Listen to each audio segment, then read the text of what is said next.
എല്ലാവർക്കും നമസ്കാരം.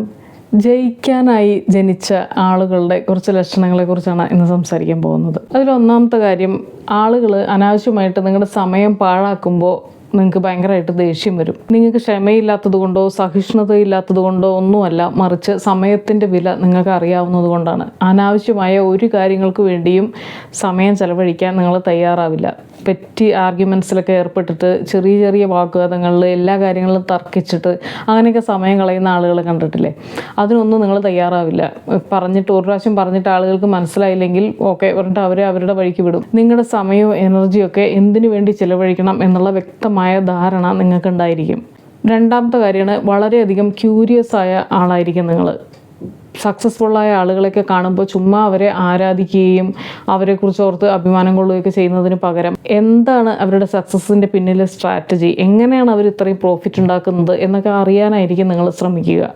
എന്താണ് ഇവരുടെ വിജയത്തിൻ്റെ പിന്നിലെ രഹസ്യം, എന്താണ്, എങ്ങനെയാണ് ഇവർ ഓരോ തടസ്സങ്ങളെയൊക്കെ അതിജീവിച്ച് ഇത്രയും സക്സസ്ഫുള്ളായിട്ട് നിൽക്കുന്നത് എങ്ങനെയാണ് എന്നൊക്കെ അറിയാനായിരിക്കും നിങ്ങൾ ശ്രമിക്കുക.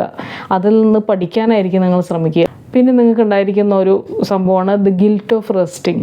വെറുതെ ഇരിക്കുമ്പോൾ നിങ്ങൾക്ക് വളരെയധികം കുറ്റബോധം തോന്നാൻ തുടങ്ങും. ഈ സമയം കൊണ്ട് എനിക്ക് എന്തെല്ലാം പ്രൊഡക്റ്റീവായ കാര്യങ്ങൾ ചെയ്യാം എന്നുള്ളൊരു ചിന്ത നിങ്ങൾക്ക് എപ്പോഴും ഉള്ളിലേക്ക് വരും. വളരെ ഫ്രീ ആയിട്ട് റിലാക്സ് ആയിട്ട് എവിടെയെങ്കിലും കുറേ നേരം ഇരിക്കാൻ നിങ്ങൾക്ക് ഒരിക്കലും കഴിയില്ല. എപ്പോഴും നിങ്ങളുടെ ഉള്ളിലൊരു ചിന്തയുണ്ടായിരിക്കും, ഈ സമയത്ത് എനിക്ക് എന്തെല്ലാം ചെയ്യാൻ പറ്റും, എങ്ങനെ ഈ സമയത്ത് പ്രൊഡക്റ്റീവായി യൂസ് ചെയ്യാൻ പറ്റും എന്നുള്ള രീതിയിലായിരിക്കും നമ്മുടെ ഫ്യൂച്ചറിലെ ഗോൾസിന് വേണ്ടിയിട്ട് ഈ സമയത്തിനെ നമുക്ക് എങ്ങനെ ഉപയോഗിക്കാൻ പറ്റും എന്നൊക്കെയുള്ള ചിന്ത എപ്പോഴും നിങ്ങളെ അസ്വസ്ഥപ്പെടുത്തിക്കൊണ്ടേയിരിക്കും. വീക്കെൻഡ്സിലൊക്കെ ഇരുന്ന് ചുമ്മാ എൻജോയ് ചെയ്യുന്നതിന് പകരം അടുത്ത വീക്കിലേക്ക് എന്തെല്ലാം ചെയ്യാനുണ്ട് എന്നതിനെ പറ്റിയൊക്കെ ഒരു പ്ലാൻ തയ്യാറാക്കുകയും കഴിഞ്ഞുപോയ സമയത്തിനെ അനലൈസ് ചെയ്യാനൊക്കെ ആയിരിക്കും നിങ്ങൾ ശ്രമിക്കുക. നിങ്ങളെല്ലായിടത്തും അവസരങ്ങൾ കണ്ടെത്താനായിട്ട് ശ്രമിക്കും.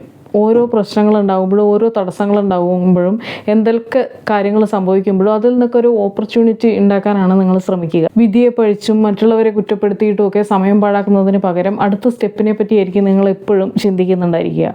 ഓരോ കാര്യങ്ങൾ ഉണ്ടാകുമ്പോഴും അത് നിങ്ങൾക്ക് പുതിയതായിട്ട് എന്തെങ്കിലും ചെയ്യാനുള്ള ഒരു അവസരമായിട്ടായിരിക്കും നിങ്ങളതിനെ കണക്കാക്കുക. പിന്നെയുള്ളതാണ്, പണമാണ് സ്വാതന്ത്ര്യത്തിലേക്കുള്ള വഴി തുറക്കുക എന്നുള്ള ഒരു ബോധ്യം നിങ്ങൾക്ക് ഉണ്ടായിരിക്കും. നിങ്ങൾക്ക് ഇഷ്ടമുള്ള കാര്യങ്ങൾ ചെയ്യാനും ഇഷ്ടമില്ലാത്ത കാര്യങ്ങൾ ചെയ്യാതിരിക്കാനും ഒക്കെ ഉള്ളൊരു സ്വാതന്ത്ര്യം ഉണ്ടാവണമെങ്കിൽ അത് പണം ഉണ്ടാക്കുന്നതിലൂടെ മാത്രമേ സാധിക്കുകയുള്ളൂ എന്നുള്ളൊരു ബോധ്യം നിങ്ങൾക്ക് ഉണ്ടായിരിക്കും. കേവലം സർട്ടിഫിക്കറ്റ് കൊണ്ട് മാത്രം നമുക്കത് നേടാൻ കഴിയില്ലെന്നും നമ്മുടെ സ്കിൽസ് ഡെവലപ്പ് ചെയ്തുകൊണ്ടേയിരിക്കണം, നമ്മൾ സ്വയം അപ്ഡേറ്റ് ചെയ്തുകൊണ്ടേയിരിക്കണം എന്നൊക്കെയുള്ളൊരു ബോധ്യം നിങ്ങൾക്ക് ഉണ്ടായിരിക്കും. അതുപോലെ തന്നെ ഒരു കാര്യം ചെയ്യാൻ പൂർണ്ണമായിട്ട് തയ്യാറാകുന്നതിന് മുമ്പ് തന്നെ നിങ്ങൾ ആ കാര്യം ചെയ്യാനായിട്ട് തുടങ്ങും.